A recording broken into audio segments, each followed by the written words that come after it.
Right, hold on, let me find something. Sorry, this is the kind of thing I could have done a minute ago, isn't it, of course, but perhaps you might rather enjoy this slice of life of a man perched on a desk, leafing through his own book, while people watch. Alright, but the last paragraph is climactic. If I read the last paragraph, there ain't fuck all else I can really do.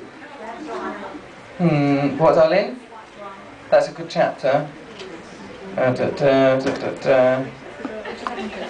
There is, I mean, that's the thing with this book. Every page is, you know, a classic. Oh, the gritty Kylie bit, that is good, but do we really want to bring up some of those terrible... That's what I've realised now, is that, like, a lot of this book makes me look bad. I wrote it, I should have written something that showed me a more favourable light. I've written 5 chapters of the next part of this book. It's ever so good. Thank you, because no one applauds while I'm writing it. I just have to sit on my own, pausing occasionally to masturbate. Rather unrewarding process. Wait, just read the cover. What, babe? Hold on a sec. I'm just looking for a good bit. Tell me content. Oh, this is quite funny. Alright, we're going to chance this bit, and let's all just go with it. It's a book reading, for Christ's sake. I mean, it's not like, you know, it's not performance art. Let's just go with it and get into it.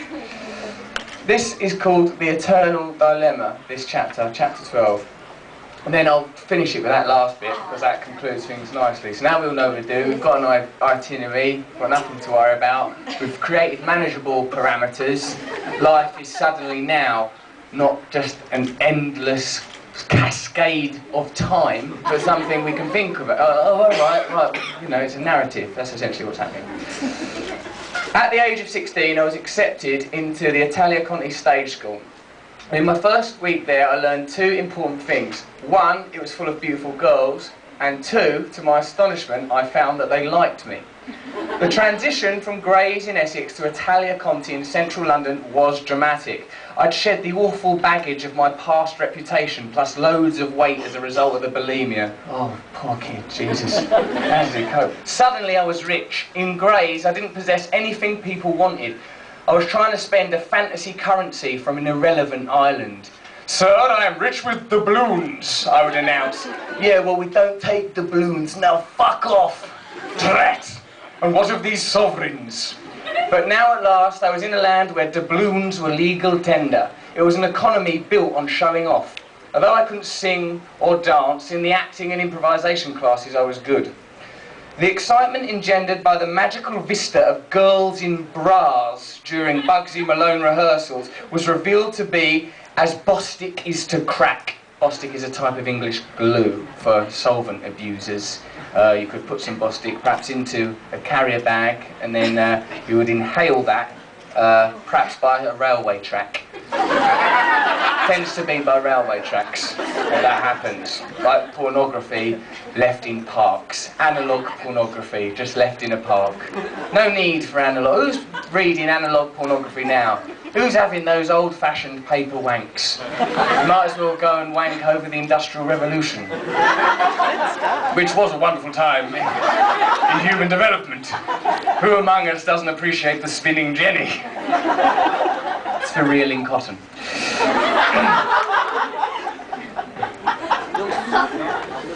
Yeah. The Italia Conti was as raunchy as an institute for education can be and still be called a school. There was a dance studio on the way to the canteen. All these gorgeous young women would be doing their jazz dancing in black leotards. It was nauseating, exciting, an overload of sexual information. Thick thighs, round arses, sweaty cleavages. Everywhere there were beautiful girls bustling around, prancing into the canteen with cascading manes of youthful hair. They were all, it later turned out, miniature celebrities. Martine McCutcheon kissed me once in a corridor. She was very pretty, a lovely girl, she's famous in England. And she said, "I'm glad you like me," and gave me a kiss. If you're English, you'd know that was a brilliant impression. She's like an Eliza Doolittle kind of flower girl type character. "I'm glad you like me, governor." She didn't say that, but doing that to make the character clearer. "Here, Squire, I'm glad so as I is that you like me." Then she flicked a bit of coal into her pocket. A shiny sixpence was placed to be a snowman's eyes. "I'm glad you like me," she said, and gave me a kiss. "I wonder if she remembers, or if she'll sue me."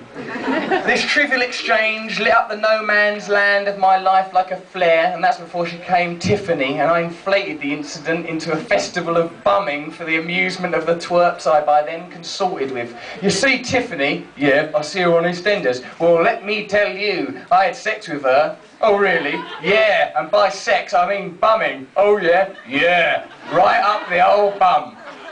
Now, if that's not the best bit of literature you've ever encountered, you are obviously scholars. Now let's read this last passage and then we'll move on to what can only be described as a frantic signing by a madman. "The most insightful thing I ever heard was overheard. I was waiting for a rail replacement bus service in Hackney Wick. These two old women weren't even talking to me, not because I'd offended them, I hadn't. I'd been angelic at that bus stop, except for the eavesdropping. Rail replacement buses take an eternity because they think they're doing you a favour by covering for the absent train. You've no recourse. Eventually, the bus appeared on the distant horizon, and one of the women, with the relief and disbelief that often accompanies the arrival of public transport, said, 'Oh, look, the bus is coming.'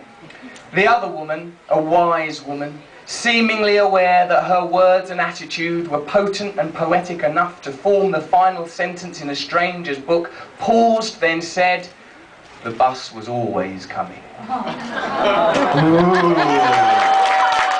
Ooh, the nature of destiny. Right, okay then, with the aching inevitability of an arriving bus, I will sign your books now. If you will form either an orderly queue, or if you want, rampage wildly through your planet. This is your planet, after all. Come this way, I will sign things.